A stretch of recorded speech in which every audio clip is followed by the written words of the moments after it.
Okay, so in this example, I want to cover creating a list of dates. Let's just put it at the end. Okay, let's say that our project is starting on the 1st of January 2020 and the duration of the project is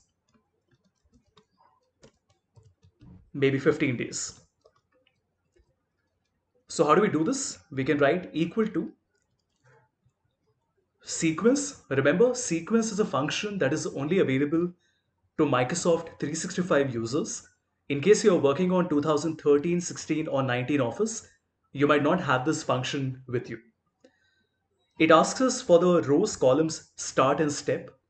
Now, the number of rows that I want is written in C3. The number of column is 1. The starting value is C2, and the step value is 1 again. What does it do? In one single formula, it has managed to create for us a list of dates starting from the 1st of January till the 15th of January. Very cool, right? And if you change this number, you notice that the list of dates automatically change as well.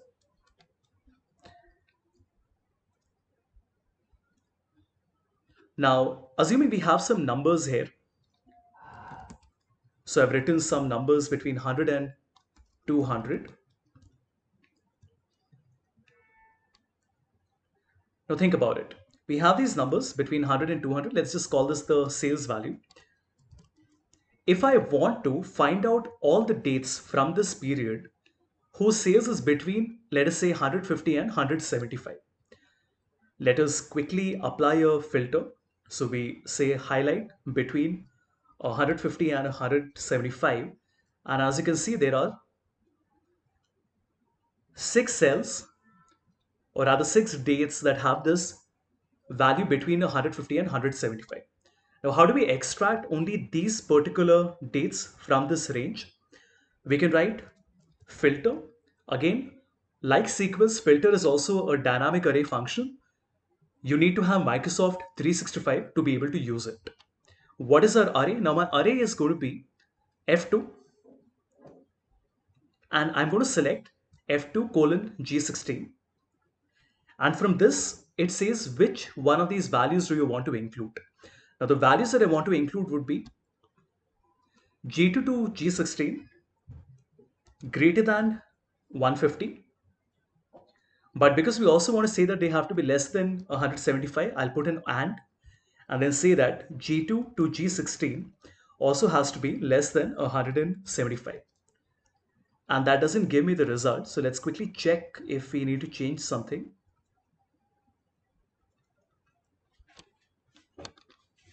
Okay, let me just try this with a single criteria first, and then we'll see how to add the second one. So we'll keep a single criteria like this, and we get the result. So if you notice, it is telling us, let me change it to date. It is giving us a list of all the dates that are greater than 150. Now, because we want to find this for all the values that are less than 175, we can, let's see, we can put this inside parentheses and then multiply this by G2, G16 less than 175. And once we've done this, you notice we only get the six states that were between 150 and 175. Very cool, right? Watch this. By using a simple array multiplication, we have multiplied all the values that are greater than 150 with all the values that are less than 175 as well. And the only six values that meet this condition are these six. Now we can also keep this 150 and 175 dynamic. So I can write 150 and 175 here, and then I can choose those cells. So this would be M2, and then 175 would be M3. And now very smartly, the user can choose the min and the max. So the user says 100 and 200, and obviously, let me change the format as well. Every single value has been extracted, right? So we get all these values. And if I say, in fact, let's make it not greater than M2, let's make it greater than equal to, and this can be less than equal to. I think that makes sense. Excellent.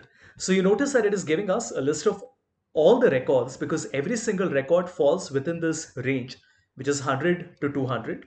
But the moment a user changes it, if the user says, okay, you know what, 125 and 150, there are only two values that are between 125 and 150. Very, very handy when you're working with an example or a problem where you want to extract certain dates that only meet a specific criteria.